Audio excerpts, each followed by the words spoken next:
Salve Túlio, salve Henrique. Já estou na tela? Já tá assim. Que bom. Um salve aí para todo mundo que está nos assistindo. Queria, em primeiro lugar, agradecer por esse convite tão grato de poder trocar essa ideia com vocês também, que estão aí nesse processo formativo enquanto profissionais da saúde. Nunca nosso país reconheceu tanto o valor da ciência e dos profissionais de saúde. Não todo o nosso país, mas a parte mais importante dela, que é o povo, né? A maioria do povo. De poder dialogar com um projeto tão legal como o Projeto CAIS. Depois do convite, eu fui pesquisar um pouco mais sobre a proposta do projeto de discussão da situação social das vulnerabilidades presentes no Vale do Jequitinhonha. Tenho também uma memória muito gostosa do Vale do Jequitinhonha, trabalhei aí na minha graduação com projetos de extensão em cooperativas, grupos de economia solidária do Vale, e sempre gostei muito da região, do seu povo, da sua natureza. Queria agradecer muito, então, e reforçar que a alegria de estar presente nesse seminário online. O Henrique e o Túlio já me apresentaram, né? Eu sou a Bela, sou, antes de tudo, uma lutadora junto às ocupações urbanas, trabalhadores informais, que tive também essa trajetória dentro da academia, mas sempre muito, muito enraizada nas lutas populares de enfrentamento às desigualdades estruturais na nossa sociedade e na defesa dos direitos humanos. Essa trajetória fez a gente compreender a importância de ocupação dos espaços institucionais, ocupação da política, mas não como um exercício de acomodação, e sim como uma confrontação. A gente precisa confrontar as lógicas instituídas, instituindo outras lógicas.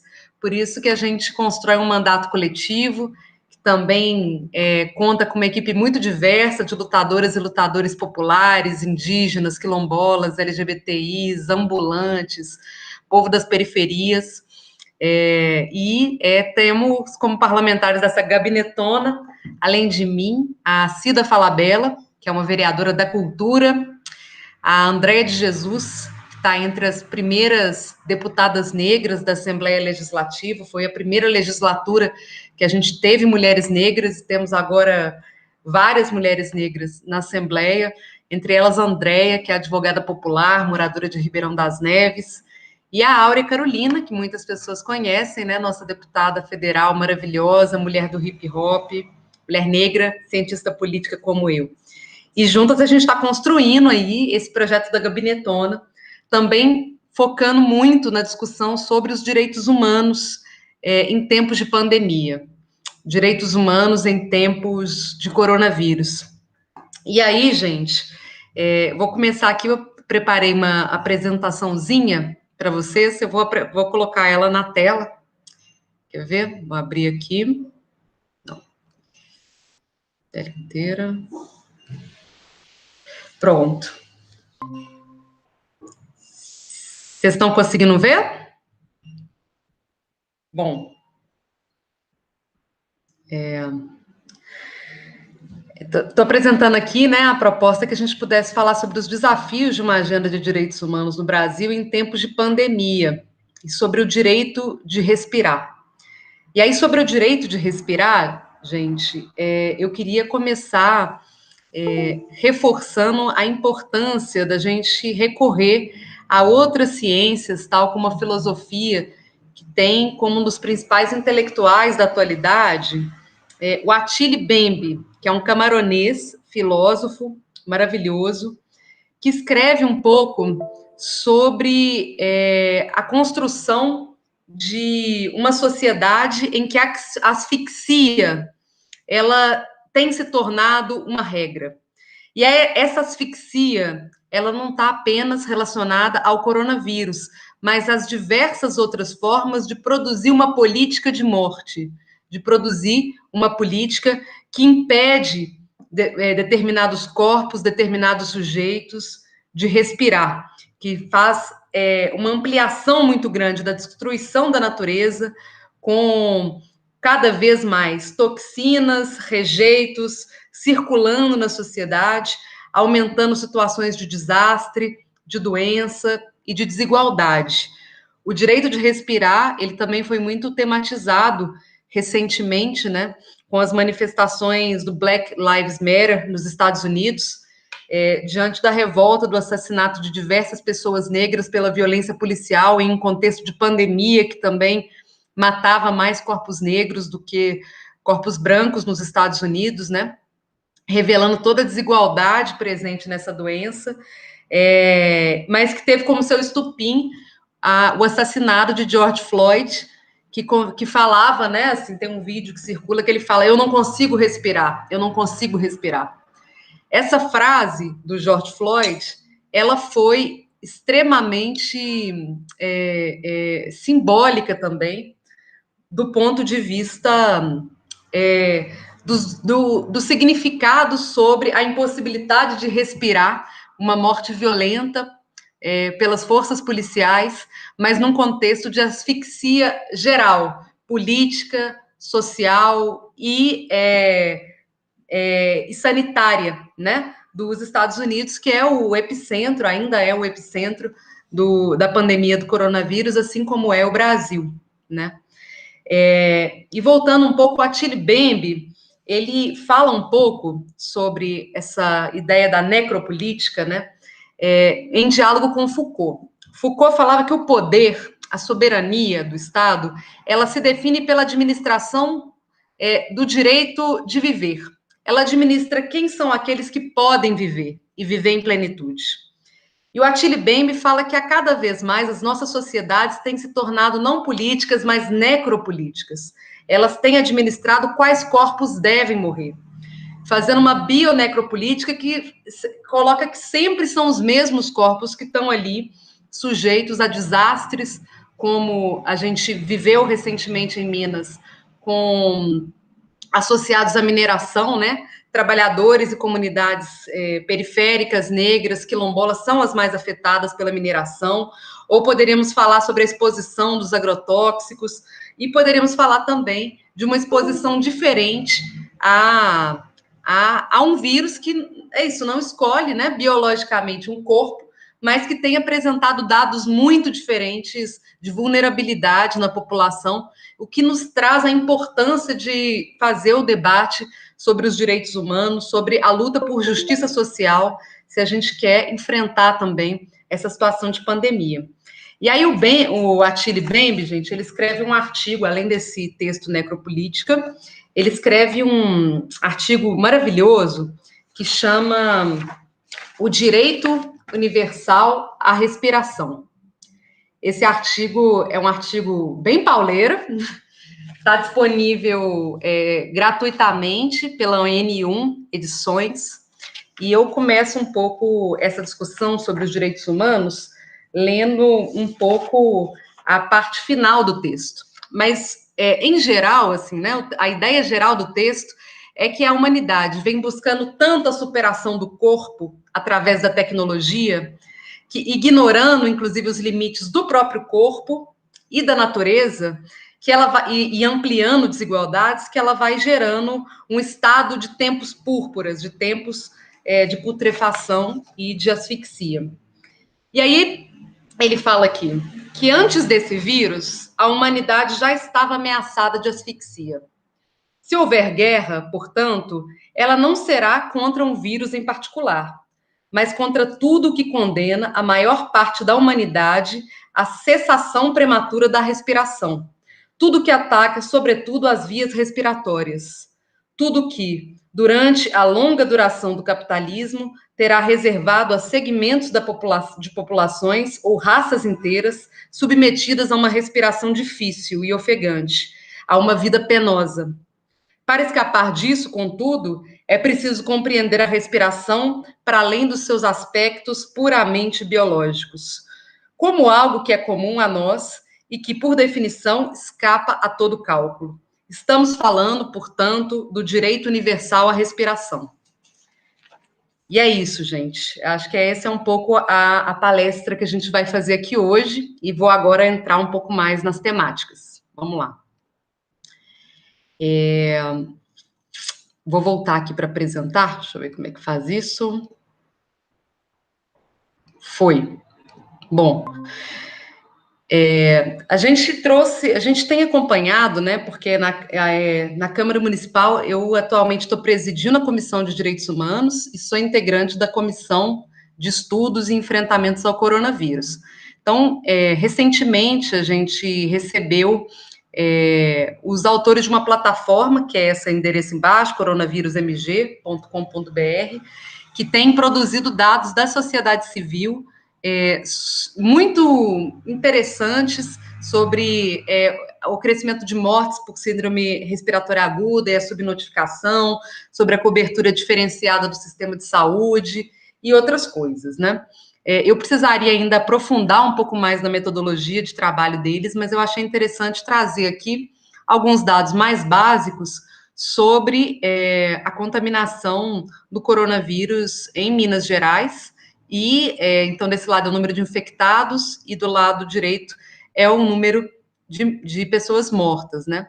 A gente percebe que existe um processo muito grande de interiorização do coronavírus que vai enfrentar municípios, muitas vezes com condições muito adversas de enfrentamento, como a ausência de leitos hospitalares, a região do Vale do Jequitinhonha e o norte de Minas, inclusive, é a região que menos tem esse suporte de leitos hospitalares, mas isso vocês sabem, acho que foi mais novidade para mim, né? E aqui, esses outros dados que eles apresentaram, né, mostra a velocidade, por um lado, de crescimento da pandemia de coronavírus, muito mais acelerada no estado, e aí principalmente na região do Triângulo Mineiro, do que em Belo Horizonte, que fez inicialmente, né, uma decisão por manter um isolamento social mais restrito como principal medida no enfrentamento ao coronavírus. Então, a gente percebe aqui que as mortes em Minas, né, até meados de julho, elas cresciam 2 vezes mais do que aquelas na nossa cidade. E esse outro gráfico aqui, à direita, ele mostra um pouco como que a flexibilização, ela foi no momento em que a interiorização e o aumento da contaminação nos interiores também crescia, né? Ela fez com que os números de Belo Horizonte saltassem de uma forma assustadora. Nesse gráfico, a gente vê aqui na primeira onda de flexibilização que foi feita, já dá para sentir um pouco o aumento do número de pessoas infectadas, e a segunda onda maior, de forma que hoje a nossa cidade já vê o seu sistema de saúde colapsando. Eu vou pedir um pouco de desculpa para todos os presentes, de focar um pouco em dados mais de Belo Horizonte, mas é porque é o contexto que eu estou mais inserida, mas eu acho que a gente consegue extrair da realidade da metrópole também para poder pensar as outras cidades. E aí, quem pagou o custo da pressão social pela flexibilização do comércio, das atividades econômicas no nosso país, né?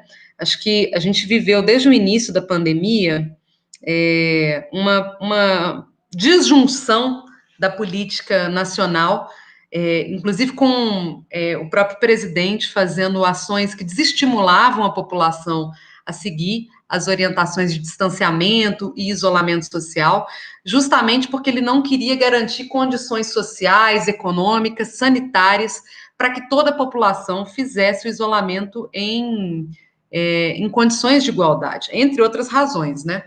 E aí a gente vê que as flexibilizações, elas vão gerar um custo muito, muito mais alto para algumas populações vulneráveis, e é sobre elas que eu vou falar hoje.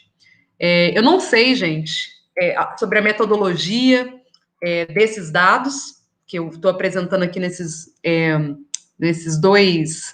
duas notícias de jornais, né? Mas uma delas fala que o Brasil, assim como outros países, como Estados Unidos, né, vive uma quantidade muito maior de vulnerabilidade de pessoas negras em relação a pessoas brancas diante do coronavírus.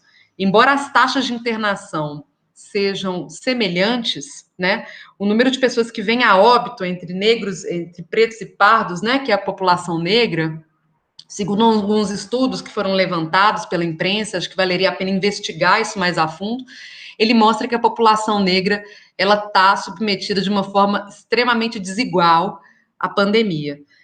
Isso poderia se dizer que pode estar associado a fatores de comorbidade, como é o caso do diabetes e outros possíveis, né? Mas, para além disso, existem fatores econômicos, sociais, que dificultam o cumprimento de medidas de prevenção ao coronavírus entre a população negra do país, né?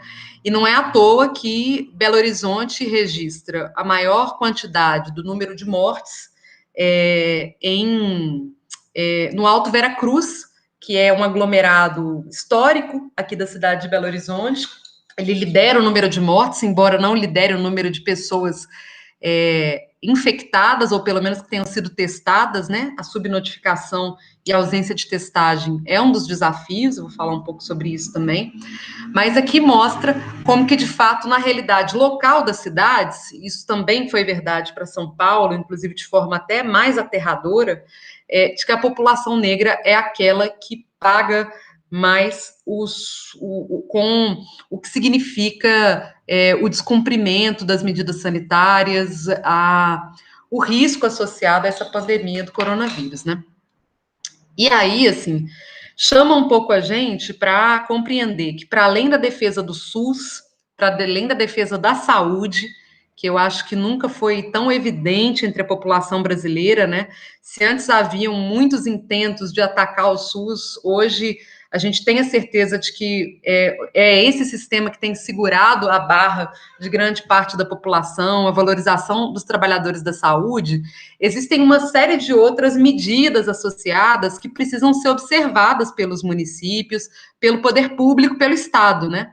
A gente coloca aqui algumas questões como a garantia de emprego e renda, as garantias das condições de isolamento social, a garantia das condições de trabalho, para que as pessoas tenham condições efetivas de se cuidar, se preservar, né? E aí os desafios são muitos, assim, né?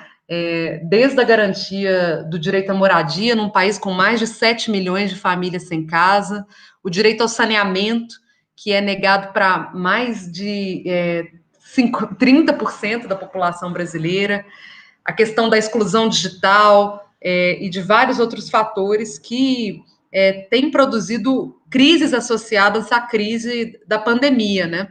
Hoje a gente vê, além dos dados de morte por coronavírus crescerem, também vê dados muito alarmantes de que a gente está vivendo nesse país a menor taxa de empregabilidade de todos os tempos.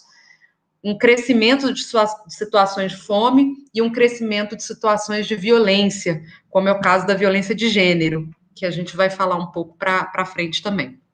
E aí, gente, deixa eu voltar aqui para vocês verem minha carinha, para não cansar muito com esses slides. Pronto.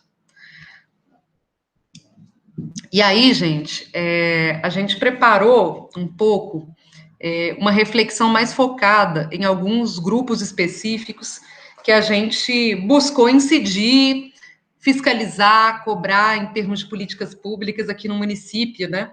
Que é a população em situação de rua, que eu acho que deve ser uma realidade, é uma realidade em todo o Brasil, né? Mas nas grandes metrópoles é uma realidade muito gritante.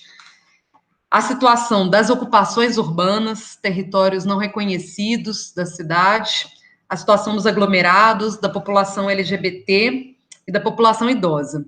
A gente não conseguiu abranger aqui todo o leque dos direitos humanos, mas eu acho que a partir desses casos a gente vai conseguir explicar um pouco melhor o que a gente tem feito e as medidas que a gente considera que são essenciais serem tomadas, né?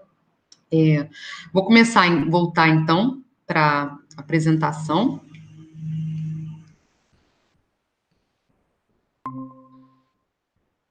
Acho que aqui, em primeiro lugar, a população em situação de rua, né? Uma das maiores preocupações nossas da Gabinetona, já no início do processo da pandemia, era com a condição da população em situação de rua, que está extremamente exposta pela ausência de condições de acesso ao saneamento, de acesso à moradia, de condições de fazer o distanciamento ou isolamento social, de lavarem as mãos, ou mesmo de conseguirem higienizar suas roupas, de terem acesso à alimentação, sobretudo num contexto de fechamento de comércios na cidade, né, de aumento do isolamento social, e também diante de várias outras vulnerabilidades no acesso à saúde. Recentemente, a gente fez uma luta aqui na cidade, a gente luta, no caso da situação da população em situação de rua, por coisas muito básicas. A gente luta de forma histórica para garantir, por exemplo, acesso a banheiros públicos nas regiões centrais da cidade e nas regionais com presença da população em situação de rua.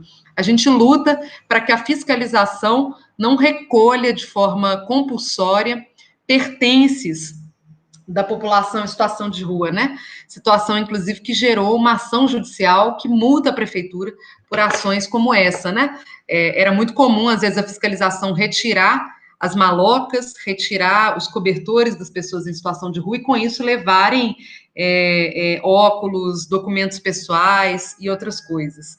E lutas básicas, gente, pelo direito à alimentação digna, garantida. Então, são lutas muito básicas por sobrevivência em uma população que tem crescido muito a cada dia. Para vocês terem ideia, em 2013 foi feito um censo da população em situação de rua em Belo Horizonte, que revelou que haviam 2.300 pessoas nas ruas da cidade, né, em situação de rua.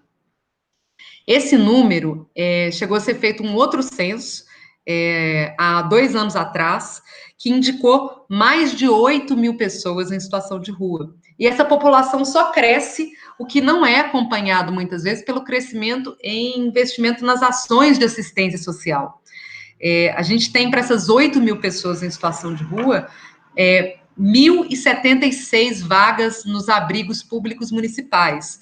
E a gente, através da Comissão de Direitos Humanos, tem feito também uma discussão sobre a necessidade de superação desse modelo de abrigamento. Porque nós não temos abrigos que apresentam condições de dignidade, de conforto para a população. Em geral, são instituições muito impessoais que recebem, como é o caso aqui do abrigo Tia Branca, né, mais de 300 pessoas por dia. Ela sai, tem que deixar os seus pertences, entra, cada dia vai dormir num quarto diferente, vai tomar banho, o banheiro está queimado, entre outras coisas, né? A gente tem essas situações muito graves de abrigos, às vezes muito volumosos, que levam também à aglomeração da população em situação de rua. E a nossa preocupação, uma das nossas preocupações né, na fase de transmissão do coronavírus, em que a gente ainda apresenta um quadro pré-sintomático, uma pessoa em situação de rua é capaz de contaminar um abrigo quase que inteiro, né? E levar uma situação de calamidade entre a população em situação de rua. Essa é uma situação que a gente está vivendo aqui agora. A Prefeitura de Belo Horizonte começou a fazer testagens em junho na população em situação de rua, e das pessoas sintomáticas que ela testou, ela já identificou que 80% delas estava com o Covid-19. Um dos espaços construídos pela sociedade civil para fazer o enfrentamento ao coronavírus testou seus profissionais de saúde, profissionais de assistência, e revelou que mais de 70% desses trabalhadores também estavam testando positivo para o coronavírus, o que revela que a situação de subnotificação na população em situação de rua pela ausência de testagens, ela é, assim, tremenda, muito, muito assustadora. O problema da população em situação de rua sempre existiu? Não, sempre existiu, tem se agravado nos últimos dias, mas se a gente não conseguir fazer um olhar focado nessa população, nós não vamos conseguir, de fato, fazer um controle dessa crise sanitária que nós estamos vivendo, nem garantir a vida das pessoas, né? E aí, assim, algumas das reivindicações e processo de fiscalização que a Gabinetona fez desde o início, né? Um pedido para ampliação das refeições no restaurante popular, o que foi feito, ampliação de pontos para que as pessoas higienizassem suas mãos, o que foi feito, a criação de leito, de quartos para a quarentena de pessoas sintomáticas, em parceria com o Sesc Venda Nova, foram abertos também 400 quartos para isso, aqui em Belo Horizonte, e ampliação das condições de abrigamento geral, inclusive políticas de moradia para a população em situação de rua. Isso avançou muito pouco. A gente percebe que o poder público fez uma parte das intervenções com a população em situação de rua, mas talvez as ações de maior fôlego tenham vindo, inclusive, pela ação das pastorais e do movimento nacional da população em situação de rua, que conseguiu uma parceria para disponibilizar um grande espaço no centro, tanto para cuidado e higienização dos animais, para acesso a banheiro, acesso à lavanderia, para essa população, que pode, inclusive, virar uma política para o pós-pandemia, né? Porque nós não queremos voltar para aquela normalidade em que essa população era exterminada, como é hoje nas ruas. Acesso, gente, auxílio emergencial. O governo federal, ela te obriga a ter um telefone ou acesso a um computador para você ter acesso ao auxílio emergencial. E a população em situação de rua não estava conseguindo ter acesso a um direito básico delas. Aqui em Belo Horizonte também foi a sociedade civil que conseguiu organizar esses pontos para garantir o acesso a direito. Isso é o ideal? Não é o ideal. Num momento como esse, a gente não podia ver uma retração das políticas assistenciais do Estado. A gente precisava de um fortalecimento do Estado, isso a gente conseguiu até agora, graças mais à organização da sociedade civil. Contar também um outro exemplo, né? Belo Horizonte chegou a fazer ocupações constituídas pela população em situação de rua, que conquistaram acesso aos auxílios habitacionais de Belo Horizonte. Mas isso foi através de pressão e luta, né? A luta muda a vida. As ocupações urbanas, gente, eu tenho uma atuação de mais de 10 anos junto às ocupações urbanas. Essa é a foto de uma marcha da ocupação Dandara, que é uma ocupação com mais de 10 mil pessoas, aqui em Belo Horizonte. Tem também a ocupação da Isidora, que são mais de 30 mil famílias, é muita gente aqui na cidade. Belo Horizonte é uma das cidades que mais ocupações urbanas tem, que são territórios populares que constituem o direito pela moradia a partir da prática de ocupação. Você ocupa um terreno vazio, que estava sem cumprir sua função social, e ali constrói uma comunidade ou uma pauta de reivindicação por políticas habitacionais. Qual que é o problema, assim, que a gente sempre enfrentou no caso das ocupações urbanas? Como elas eram consideradas territórios de ação ilegal pelo Estado, né? Embora a discussão fosse possessória e não criminal, o Estado trata as ocupações como um crime, né? Um dos elementos mais fortes das ocupações era a negação à saúde. Para vocês terem ideia, né? A ocupação da Dandara teve, durante mais de 5 anos, dificuldade de ser atendido nos postos de saúde. Não tinha cadastro de saúde, os moradores de lá. Então, assim, é como se essas pessoas estivessem vivendo em um território temporário à espera de um despejo, nunca pudessem ser reconhecidas no seu direito de cidadania. E quando conquistou recentemente o cadastro e a construção do posto de saúde na comunidade, foi um posto construído em containers, que garante algum tipo de assistência, mas ainda muito precária. A gente já viveu situações de perder companheiras e companheiros de luta, moradores dessas ocupações, porque o SAMU se recusava a entrar nas ruas de terra da ocupação. A gente já viveu situações muito graves. Na Isidora, que é o maior conflito fundiário do Brasil e da América Latina, são 30 mil pessoas, né, que vivem ali na região norte de Belo Horizonte. Nós temos a situação de as pessoas viverem completamente distantes de qualquer acesso à saúde, inclusive à mobilidade urbana. Elas precisam, às vezes, caminhar 1h30 até chegar no asfalto para pegar 2 ônibus para chegar no centro de saúde mais próximo. A gente vem lutando, através da luta, conseguiu também o cadastro de todas as famílias no sistema de saúde, e agora, recentemente, um ônibus que conecta, que lá é um complexo com 4 ocupações, que conecta as 4 ocupações ao sistema de saúde da capital.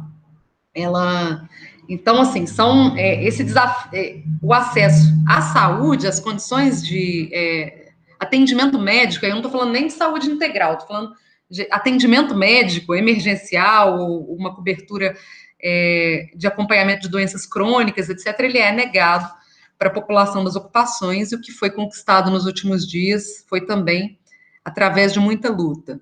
Condições de saneamento, gente. A gente tem ocupações aqui na cidade de Belo Horizonte, e eu imagino que também deve ter muitas comunidades, assim, no Vale, né, com uma situação de ausência completa de água, inclusive para higienizarem as mãos com água e sabão, higienizarem seus alimentos e tudo mais.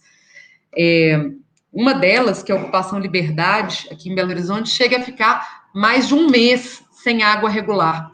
E os moradores se viram, em plena pandemia do coronavírus, tendo que se aglomerar em torno de uma torneira, esperando que a água chegasse para eles abastecerem os barris e tonéis nas suas casas, né?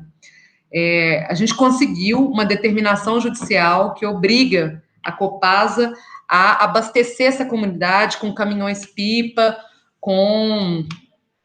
de maneira regular, e aumentando o fluxo de água e planejando um processo de implementação do acesso à água. E aí a gente nem está falando de saneamento, de esgoto, né? Está falando do acesso, de uma parte do saneamento, que é o acesso à água, que também é negado. E aí você imagina uma cidade rica como Belo Horizonte, a capital do estado de Minas Gerais, né? A gente ter comunidades que passam um mês sem água, né? É uma situação realmente muito, muito dramática. E nesses territórios, né, toda a rede de assistência e proteção social, ela é muito menor.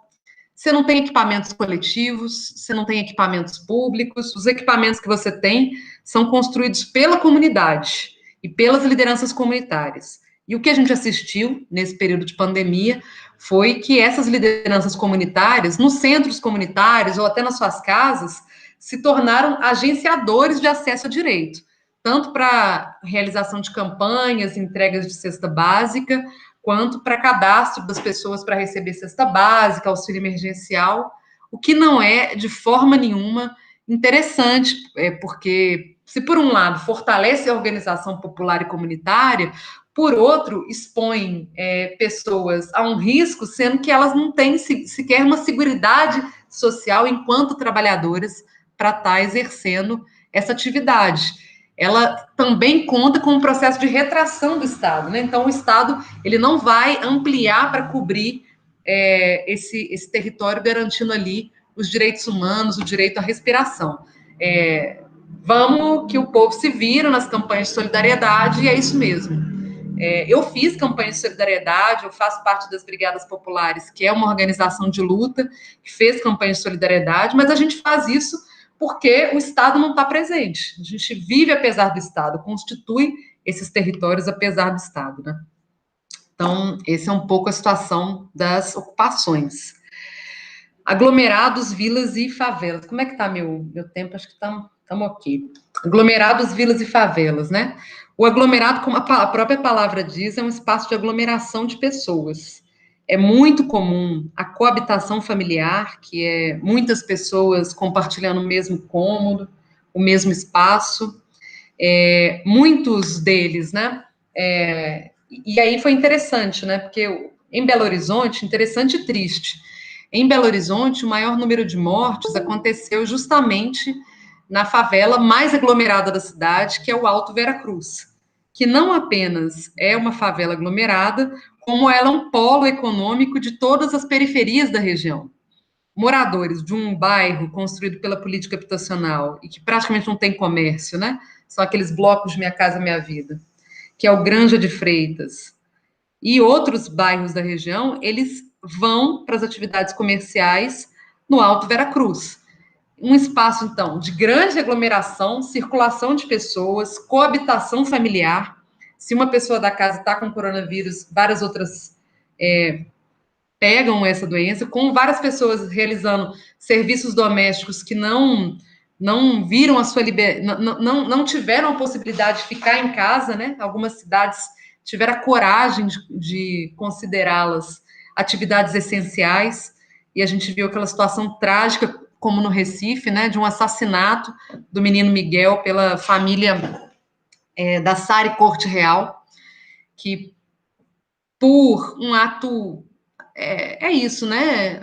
de homicídio mesmo, e negligência, deixou uma criança dentro de um elevador e ela cai porque sua mãe estava sendo forçada a ir para o trabalho, porque a escola estava fechada e ela não tinha condição de fazer o isolamento, né?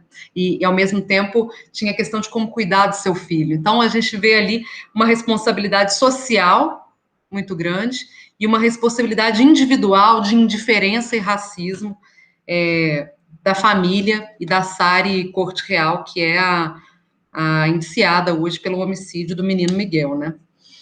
Então, a situação dos aglomerados é um pouco essa. A gente tem vivido em todo o Brasil uma presença muito maior da polícia repressiva do que de uma fiscalização de regularidade nos aglomerados.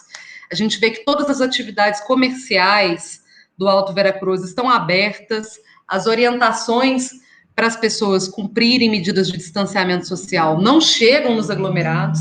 A própria prefeitura, ela fala que é muito difícil, como se fosse complicado, né? Fiscalizar os aglomerados, mas a polícia militar sempre está lá fazendo operações, e como vocês viram, em vários lugares, como no estado do Rio de Janeiro, as operações policiais com mortos aumentaram muito durante a pandemia. Nós temos uma condição muito desigual de acesso à saúde e à testagem. As pessoas, às vezes, têm o direito de se testar pelo sistema de saúde quando elas estão numa situação muito grave, já de internação ou quase isso. E uma situação recente que a cidade viveu, que foi com o desastre socioambiental de janeiro, associado não às chuvas, mas à exclusão urbana e um modelo de cidade que não comporta as chuvas, né? Que afetou de forma muito desigual, com deslizamentos de terra, os aglomerados. Foram mais de 10 mil famílias atingidas e desalojadas em janeiro, e aí, em março, abril, a gente já entra com uma pandemia com mais de 400 pessoas desabrigadas na cidade, onde a gente também teve que fazer uma incidência forte para que elas fossem direcionadas com urgência para as políticas habitacionais e não ficassem em abrigos superlotados, nessa situação de superposição de situações de desastre, né? Então, um pouco da situação dos aglomerados é essa. Além do que a questão da mobilidade urbana, que é outro gargalo, né, da pandemia que a gente está vivendo. Os aglomerados, em geral, têm um acesso muito menor às linhas de ônibus, e os ônibus têm andado muito, muito cheios, inclusive com redução de frota, o que está sendo denunciado, e com isso eles viram ali espaços de vetor mesmo da expansão do coronavírus. População LGBTQIA+. É muita letra, mas é isso, é a nossa diversidade, a nossa população, né?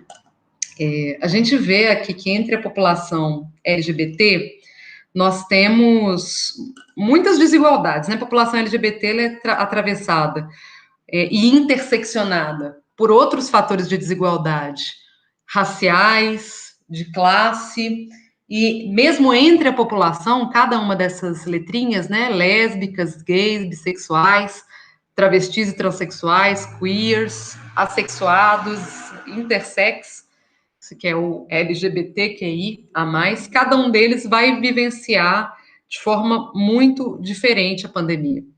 A situação de maior vulnerabilidade, em geral, na sociedade, é vivida pela população T das travestis e transexuais.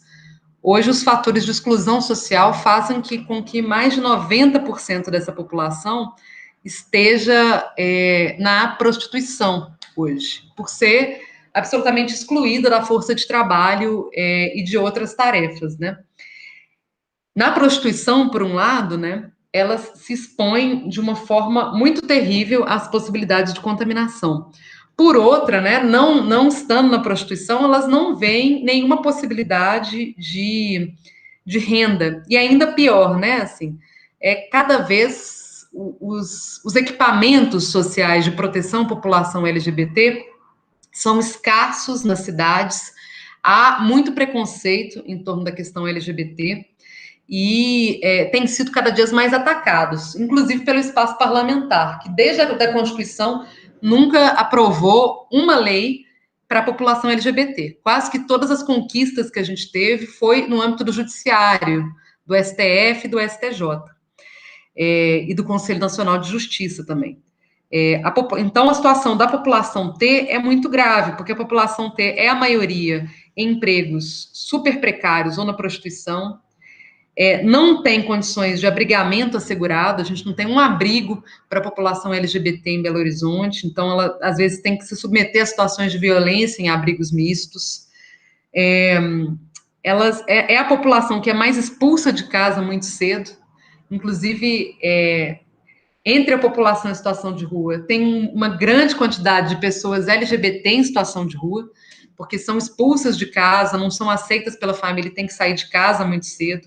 Então, muitas delas vão viver a vida sem um espaço de moradia segura, de acolhimento, e a questão da saúde mental, da violência a que elas são expostas nos seus ambientes familiares, agora amplificado no processo do coronavírus, assim como a violência contra a mulher, que cresceu 22% nesse período, mas mais expostas também às condições de saúde mental.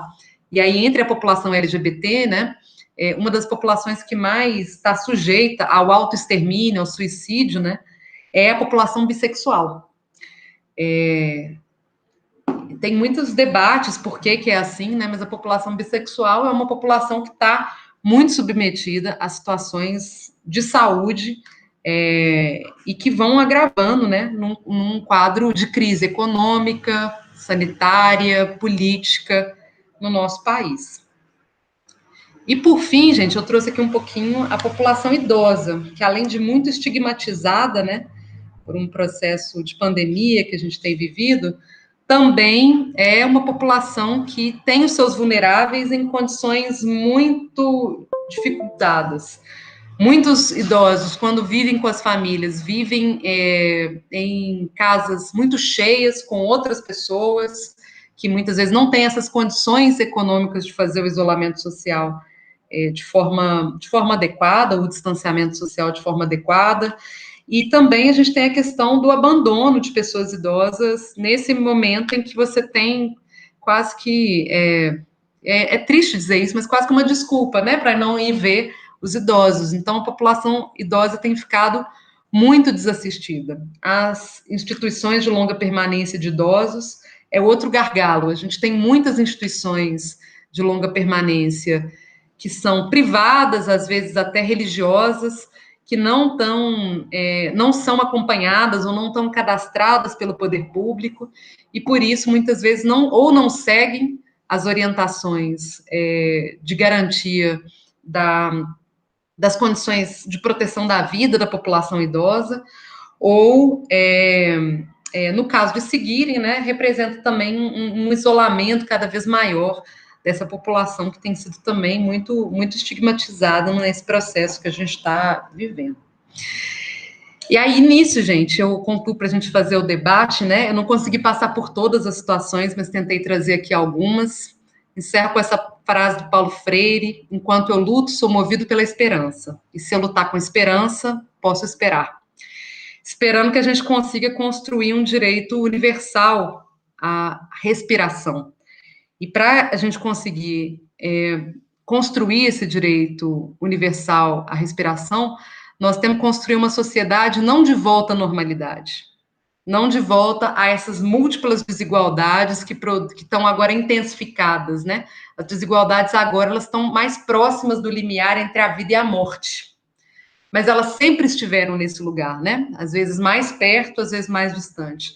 Para a construção de uma cidade que promova a vida, é preciso atacar todas as políticas de morte e substituí-las por uma outra perspectiva social, um novo pacto social, que tenha como a centralidade também a promoção da vida, a promoção da justiça social e dos direitos humanos. Esse que é o nosso sonho enquanto gabinetona, estamos ocupando a política, mas também os movimentos populares, as ruas, lutando agora mais do que nunca pelo direito à vida. É isso aí. Obrigada, gente. Espero que eu não tenha falado demais.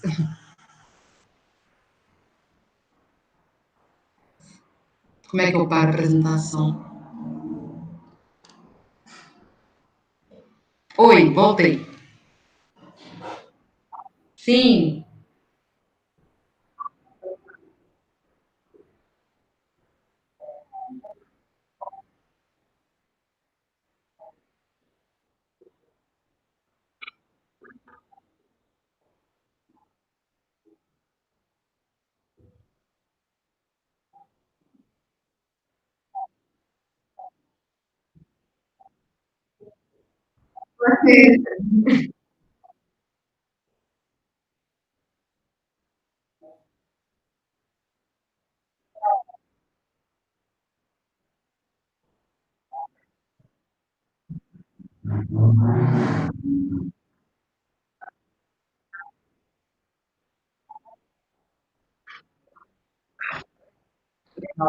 perfeito.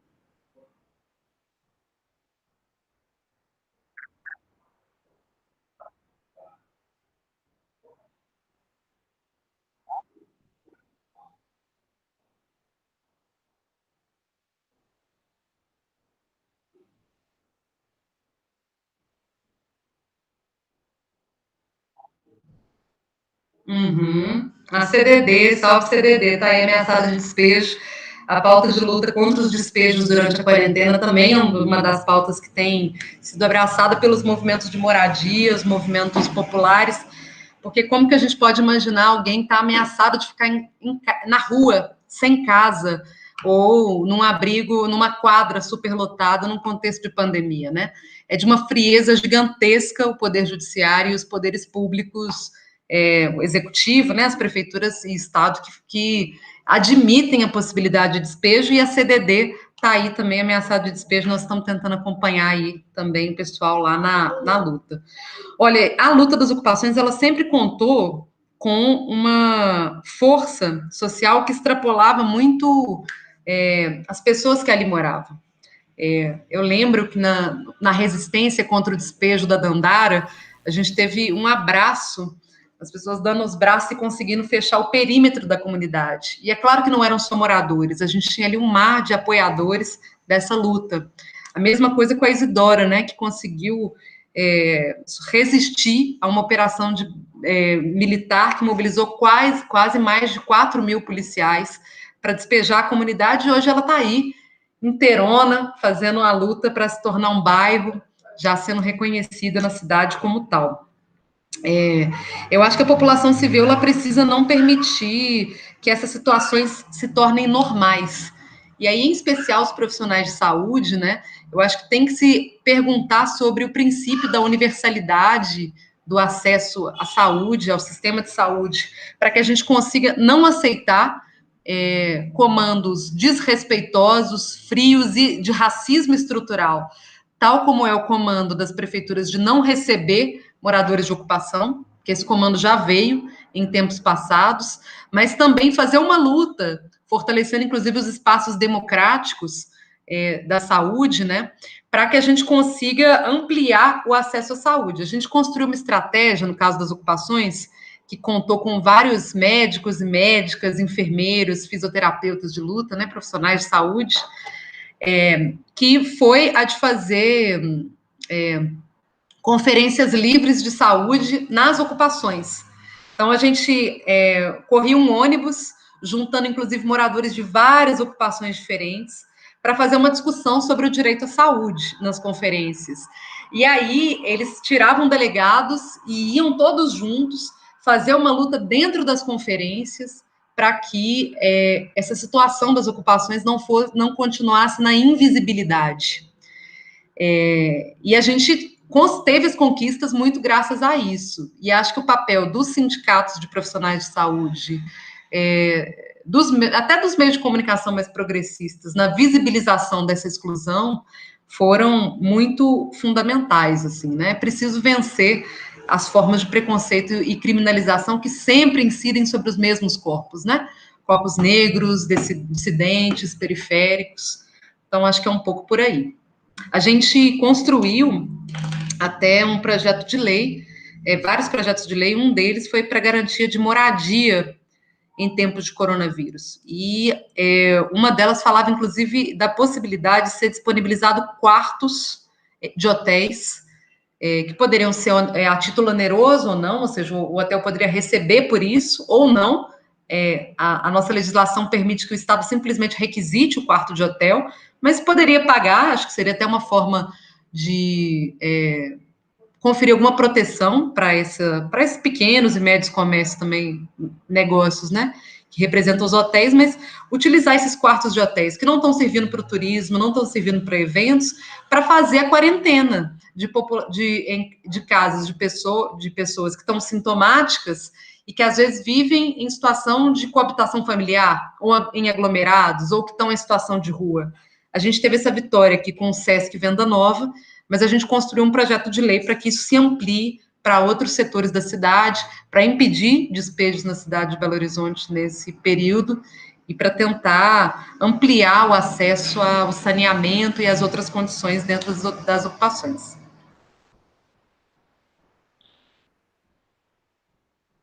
Respondi?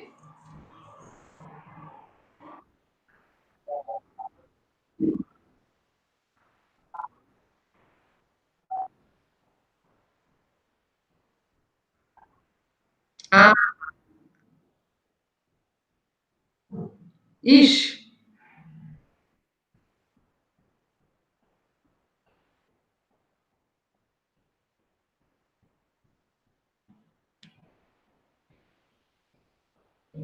É isso.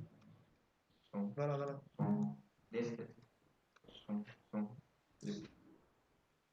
Pronto. Agora todo mundo ouviu. Eu vou repetir a pergunta porque a gente tem um problema no áudio, mas beleza. Uma pergunta Aí sobre. eu repito a resposta também ou não precisa? Não, resposta não. É só a Tá. pergunta porque teve um problema lá, a galera não conseguiu entender. Ah, tá. O José Francisco fez a pergunta: Boa noite, Bela. Gostaria de agradecer sua palestra. E em qual medida a Bela acredita que a população civil pode tomar para a luta, né, do direito à saúde nas ocupações, tendo em vista que o José participa da ocupação Cidade de Deus em Sete Lagoas? Nossa, continua. Tipo assim. Legal. Beijão, Zé Francisco. Tô doido para ir na CDD. Só que os trabalhos aqui de Belo Horizonte não estão me deixando, mas tô doido para ir para aí. Vai, pode continuar. A próxima pergunta é da Sabrina. Ela queria agradecer a palestra, queria agradecer as falas, e ela fala: na sua opinião, qual minoria social está sofrendo mais com a situação de pandemia?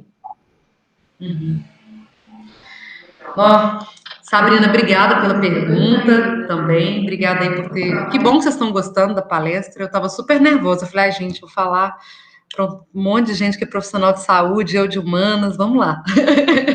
Que bom que vocês estão curtindo. Olha só, gente, eu acho que é muito difícil de construir uma régua para medir as opressões ou as tristezas. A gente não costuma dizer qual população está sofrendo mais ou menos, porque tem um setor da população que também impacta nos indivíduos, né? Como que cada indivíduo vai sentir aquela determinada opressão ou como que as condições estruturais do seu entorno vão incidir sobre o sujeito. Então, a gente não pode gerar, acho que nenhuma regra aqui geral que meça essas formas de opressão. Mas eu acho que tem algumas opressões que elas são interseccionais e que elas se substanciam. Qual que é um pouco o conceito de interseccionalidade? O conceito de interseccionalidade é um conceito de que as opressões, raça, gênero, classe, sexualidade, elas podem se encontrar em alguns pontos, aumentando o grau de vulnerabilidade. Vou dar o exemplo, né? Eu falei aqui mais cedo do aumento no Brasil de, se eu não me engano, 6 a 7% de violência contra a mulher nos anos passados, nos últimos 10 anos. Esse ano, o assassinato de mulheres por ser mulher, só nos os primeiros meses da pandemia, cresceu em 22%. Só que essa violência ela não é irrestrita para todas as mulheres. A gente percebe que, historicamente, nessa série de 10 anos, né, houve uma redução da violência contra mulheres brancas e um aumento da violência contra mulheres negras. Então, a gente fala da interseccionalidade para poder compreender as diversidades que existem, por exemplo, no ser mulher. Tem um outro conceito que é o de consubstancialidade, que em vez da gente só somar, né, uma opressão com a outra, elas vão se consubstanciando e transformando em outra coisa. Eu acho que se eu conseguisse, por exemplo, definir a consubstancialidade do que é ser uma mulher preta, travesti, idosa, profissional do sexo, periférica, de ocupação ou em situação de rua, eu consigo, sabe, consubstanciar várias formas de opressão que vão aumentando as situações de vulnerabilidade. Eu acho que para fazer um enfrentamento a isso, a gente tem que fazer uma luta muito grande por políticas públicas e por visibilidade. E a gente não consegue políticas públicas se a gente não tiver dados sobre a população. De nada servem para nós apenas os dados de que nós temos um número X de pessoas que perderam suas vidas no coronavírus. É muito importante, tem gente até querendo sonegar dado, né, gente? Mas seria muito mais importante se a gente conseguisse fazer um recorte racial, de gênero, de classe nesses dados, para ele conseguir nos apresentar um diagnóstico mais profundo também de como atacar as raízes dessa política de morte, né? Um dos desafios, por exemplo, para nós, população LGBT, são os dados sobre a violência sofrida pela população LGBT. Em geral, nós não temos campos para serem preenchidos nos boletins policiais, nos boletins de saúde a gente até conseguiu, através da luta histórica, as nossas mortes são invisibilizadas, recentemente, né, inclusive, um grupo de pesquisa do Rio de Janeiro fez um trabalho que ele chamou de dossiê do lesbocídio no Brasil, tentando identificar o assassinato e a morte de mulheres lésbicas e bissexuais. E eles falavam, por que é importante conceituar o lesbocídio? Porque não existem dados sobre nós. Nesse universo que é o feminicídio, qual é a especificidade das nossas mortes? Será que elas são principalmente cometidas pelo parceiro? Ou são pais e tios da família que não aceita? Ou vizinhos? Ou é uma situação de estupro coletivo? Ela acontece mais no espaço público ou privado? Se a gente não conseguir dados, a gente também não consegue políticas públicas de enfrentamento. Quando eu trouxe aqui os dados, por exemplo, sobre a situação racial da população brasileira, eles são dados que estão sendo produzidos de forma ainda muito precária, porque não existem dados tão oficiais assim do Ministério da Saúde, né? E aí, como que a gente vai fazer uma promoção integral da saúde da população negra? Então, eu queria insistir nisso, né? Ampliação de dados, ampliação de testagem, para a construção de políticas públicas que sejam efetivas, de fato, assim, no nosso país, é um desafio.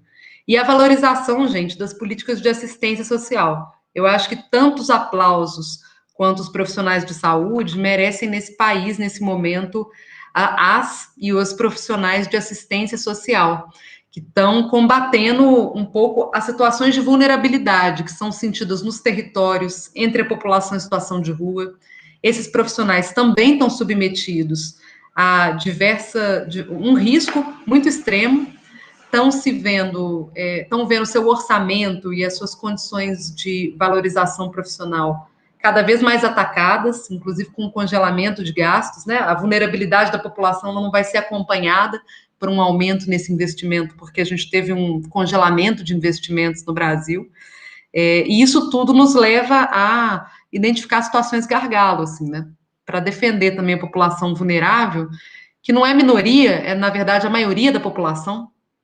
Acho que, se a gente for considerar mulheres, negros, indígenas, quilombolas, LGBTs na sua diversidade, nós somos a maioria. A maioria é composta pela diversidade. Uma minoria não diversa é que tem dominado a política no Brasil e chamado todos os outros grupos de minorias, né? Mas, na verdade, nós somos maiorias sociais, minorizadas politicamente. É isso. Agradecer. Não sei se eu queria respondi. agradecer, então, a sua participação. Gostaríamos de... A gente espera que o seu excelente trabalho se replique, que a gente mude essa situação que se tem hoje, né, no Brasil. Eu acho que é importante a gente pensar em colocar nesses cargos, né, em estarmos nesses cargos de mudança social, pessoas pensadoras da área. Eu acho que pensadores e pessoas que estão envolvidas, sabe, no processo de educação, no processo de política, para entender as minorias. E é falando em relação a essas minorias que a gente também queria falar que nosso centro acadêmico, o Calmed JK, se vocês quiserem, pode até olhar aí o site do nosso centro acadêmico, www.calmedjk.com.br. Calmed UFVJM. calmedjk.com.br, desculpa. Para vocês verem um pouco das nossas atuações. Recentemente, a gente fez uma doação de todo o lucro desse nosso tirante. O tirante, não sei para quem não conhece, para quem está nesse ambiente universitário, tirante a gente usa para amarrar as canecas, né, para sair para as festas, etc.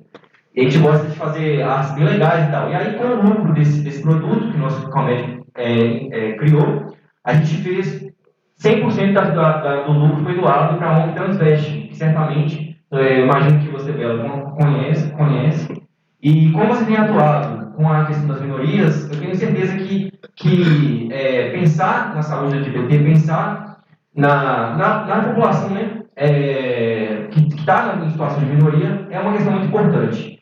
E, além disso, a gente gostaria de lembrar também que você na palestra comentou sobre a questão da saúde LGBTQIA. No nosso episódio 2, no nosso episódio número 3, a gente fala um pouco com um médico de Petrolina. Ele fala sobre como foi a ação para a inclusão da atenção à saúde para a população trans. Então, lá eles desenvolveram um projeto na residência médica para explicar um pouco e manejar os pacientes ali que, mesmo estando no SUS, que é um meio universal, a população não tem acesso pelo próprio preconceito do sistema do SUS, né? Seria uma contradição, um paradoxo do próprio sistema. Então, a gente está fazendo essas reflexões, a gente convida você dela para ouvir, convida você, nosso telespectador, para ouvir também. E agora, a gente